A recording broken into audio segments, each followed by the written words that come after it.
We are live on YouTube again. You'll be able to see this again if you like. I'll give you the link later. Mike, if you could just make sure that you can be seen on the screen, then whoever's watching on Hangouts can see you. Okay. This is going to be uneventful, I promise. I've got to adjust it since I'm shorter than you. Whatever way. All right.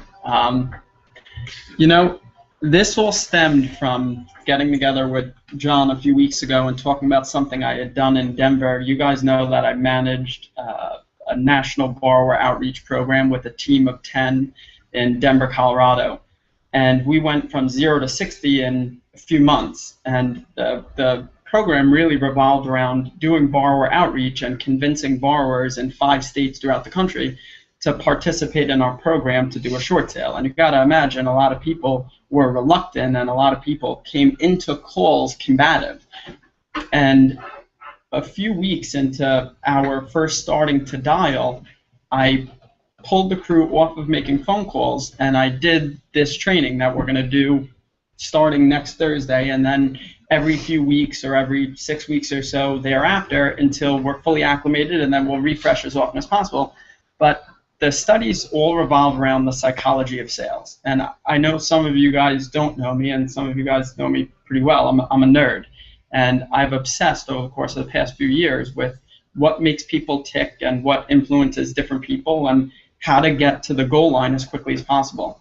So part of what I wanted to start with, I don't remember who was with me last time we did this, but I know obviously Rich literally came with me, but has anybody ever heard of the Tony Robbins Unleash the Power Within? Has anybody ever went? Other than Rich? So Rich came with me a few years back. What did you think of the event? Oh, life-changing. Life-changing. I didn't pay him to say that, nor am I paid by Tony Robbins in any way, shape, or form. But I agree, and as a matter of fact, when people ask me what I thought of it, I say the same exact thing. I say game-changing. It's game-changing because it teaches you the weapons you really have instinctively or internally that most of us don't know how to use. Now, I discovered afterwards that some of the things I had been doing my entire life, or at least my entire career, and again, I know some of you guys don't know me, but in a short 10-year span, I've moved some pretty big mountains to get where I am and do what I'm doing between the various arms of different businesses that I own, at least in part. My point in saying all that is even after being halfway through that career, this was game-changing or life-changing. I encourage everybody to do it at one point or another. Look up when they're going to be in town. It's game-changing, life-changing. But we're going to do that entire 3-day event, at least in summary. So to start, there's going to be 2 parts of the training. Part of it is just emotion and state management. And I know Lisa, Kaz, Greg, you guys were with me last time we did this. And what's pretty messed up, and I still don't fully understand as much as I studied the psychology of people, I don't understand why some people take these things and run with it and they experiment and it changes their life. It puts them into financial freedom. It helps them enjoy their day-to-day experiences interacting with people. And other people literally roll their eyes and they want nothing to do with it and they push it aside. So I want to start by saying it's not for everybody. And if anybody doesn't want to come, don't come. I won't take offense to it, nor will John redistribute leads differently than he is now because you're here or not here. I want to say that because at a certain point I might even ask people to leave if they're not playing at a 10. And what I mean by 10, you have to be open-minded and fully engaged in what we're doing these sessions to come. Otherwise, it's not going to have an impact. And if somebody doesn't play at a 10, it's actually going to suck energy from the people that are. So you either come and you participate at a 10. I told John I don't want anybody wearing what Lisa's dressing today. I want, which looks great, but not for that day. I want sneakers, T-shirts, jeans, right? You guys got to come comfortable. And I'm going to try to force you outside of your comfort zone. So I did this about 3 years ago, and some people adopted it, and they took it and ran, and they gave me excellent feedback because they had different things to look for when they interact with people. And others I got no feedback from, and their financial future didn't change 1 ounce one bit. The second time I did it was for this team in Denver that did borrower outreach. Again, 6 weeks into the program, I decided to try to recreate this training, and it put half of the crew on steroids, and they just became monsters. And then the second half of the crew, the eye-rolling portion of the crew, did nothing differently than they did the week or month before, and they maintained at that mundane level, and they eventually gave up. Why some take it and some don't, I don't even care to try to research and fully understand, because the people that do adopt it are very successful. A few weeks ago, I just did the same thing for another crew I work with in Denver, different company, but I know the owner very well, and he was there when I did it for the Stewart crew. He asked me to do it again. Same thing. Here we are about a month later, and he's saying some people have an untamable fire in them, and they're that much more confident pursuing new business, and it's game-changing because they think about things differently. I don't have vested interest in his crew, and I did it and we saw results. I do have vested interest here. So John and I decided we're going to try to do it. If people catch it and take off with it, we're going to do more of it. If it's a waste of my time, I'm going to pull back, because I'm not looking for stuff to do, I promise. Anybody that knows me, they know I'm up at 5 in the morning and I'm shooting out emails till midnight. So I'm not looking for stuff to do. So take it seriously and only come if you're going to play to 10. That's part one. It's state management, guys. It's putting your mindset, your energy in a position where you operate at peak capacity. It might not sound like much now, but it's a very complicated thing to take control of. And does anybody know what dopamine is? Quentin's a nerd, so he definitely knows. Do you guys know? Anybody know what dopamine is? Right.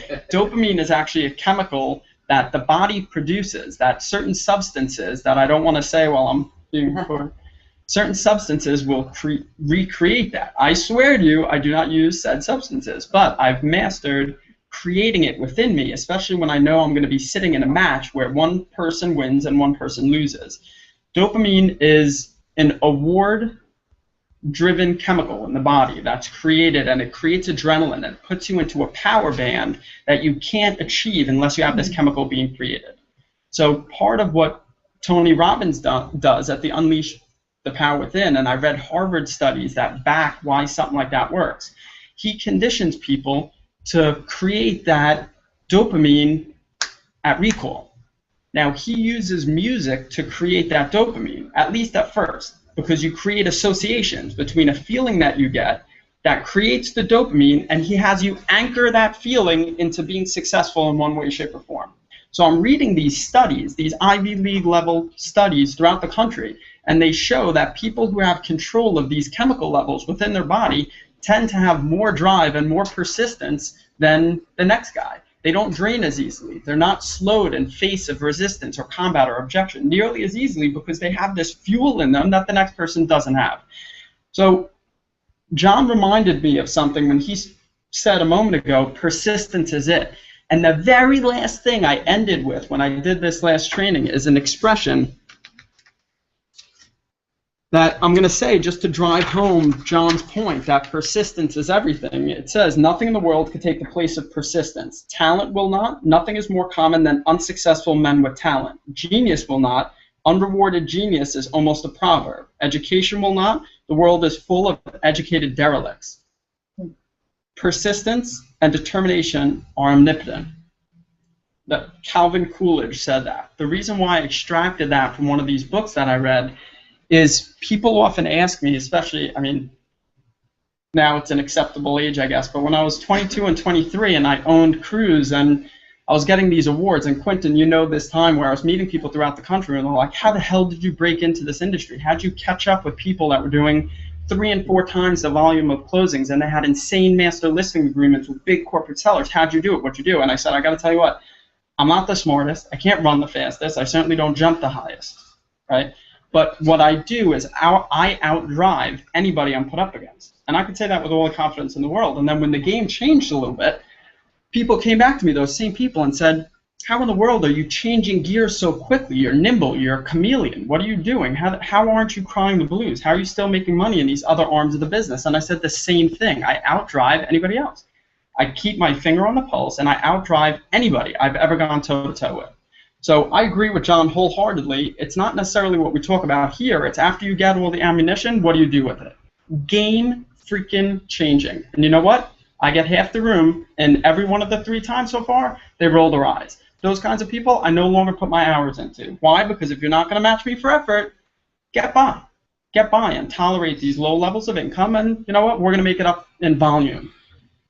But my commitment to John and to my crew is, as much as my team matches me for effort and they at least experiment with the things I'm trying to put out there, I'm going to continue to carve out hours over the course of what is a very busy week to make shit happen.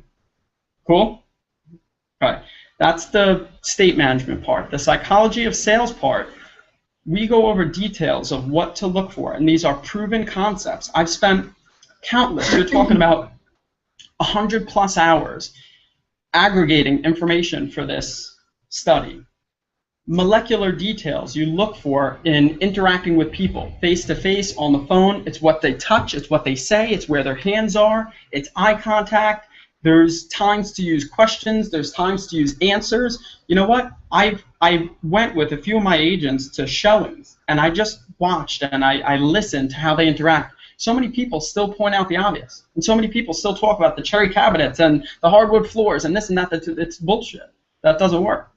Not nearly enough questions are being asked, and questions are exponentially more powerful than answers. And you know what? Anybody that wants to try to discount that, I could prove otherwise, because nobody trusts anybody more than themselves. So if you could ask a question that's designed to extract a certain answer, when that person answers the very question that you asked, they're telling themselves what to do rather than you telling them what to do. Does that make sense? That's one of 30 or 40 different things that if you could reprogram yourself to know the answer, but it's a shell game. You got to position the person that you're talking to say what it is that you need them to say, but you can't tell them that that's it. Then they're not answering the question. So people that are externally influenced, which we're going to talk about indicators that will tell you right away, in 10 minutes, I know if somebody's confidence level, and I know whether or not they're internally driven or externally driven. And right away, you know, is questions going to be more influential than answers, or is answers going to be more influential than questions? And you got to be able to sniff this out. We're going to go over that. Still make sense? So the point of today was to hit these things at a very high level and say that there's more content. I sent John the entire sheet. It's like 17 pages of high-level topics that I've aggregated over the past few years between the Unleash the Power Within, studies about why that is so game-changing and how the chemicals within one's body influences the way they interact with people. That's all one component of it. The psychology of sales, in very large part, is based around Tony Robbins' 10-disc set called The Mastery of Influence. It is phenomenal. It is freaking phenomenal. If you haven't listened to it already, don't until we go through this. And I say that because I'd rather that be reinforcement for this. He shoved a lot of content into a short amount of time. And I got to tell you, the way I figured out how to deliver it, it has that much more of an impact. So if you haven't listened to that disc set yet, don't. It has a lot of the same content. And then as soon as we're done, if you guys want a copy, I have it on a jump drive. I could give it to anybody for free. Cool? And it cost me, how much were they selling it for? 500, 600 bucks for these disc sets? I'm giving it to everybody because that's how much I believe that should be your reminder to anchor yourself into the days that we go over what we're going to go over. Still with me? The reason why I want you to come comfortably and to be prepared to not judge anybody else around you is because I've proven, again, it doesn't work for everybody and it's certainly not for everybody, but I've proven by breaking yourself outside of the comfort zone, even if it's something completely unsales related, it helps me have an impact on what I need to sink in. So again, all I ask, come comfortable, come open-minded, and if you don't want to participate, don't come. Fair? Fair. Excellent. Thanks, okay. Got it. Okay, just two things. We will be spreading this out over several sessions so that nobody blows their mind on the first session. We were initially thinking about doing a 3-hour session. I looked at the script, I said, no way. Way too much, and we'll get a lot more out of it if we space it out. Secondly, there is a social component. So after you're exhausted with what MK is going to put you through, we'll have food here and drink for you. So we'll need an RSVP to know how many people we're going to feed. And we will be putting it on Hangouts, but obviously it won't be the same thing. It won't be the same thing. So I really recommend that it's next Thursday at 5:30. And the last thing is, if you know anybody who's either thinking about starting a real estate career or someone who's not happy with their real estate career, this is something that you can invite them to. So that would be a really good thing you could do, and certainly give me their name and number, and I will do a personal invite to them. Obviously, our recruiting bonuses apply if they end up coming to us. But the way I'm sending it out, it is no obligation. Because somebody who is not an agent or is an agent for another company would come, doesn't mean because they come they have to come with us. I just want them to see what's going on here, and no better way to see that than to come to something like this. So if you have somebody in mind, let me know, and I'd be happy to contact them.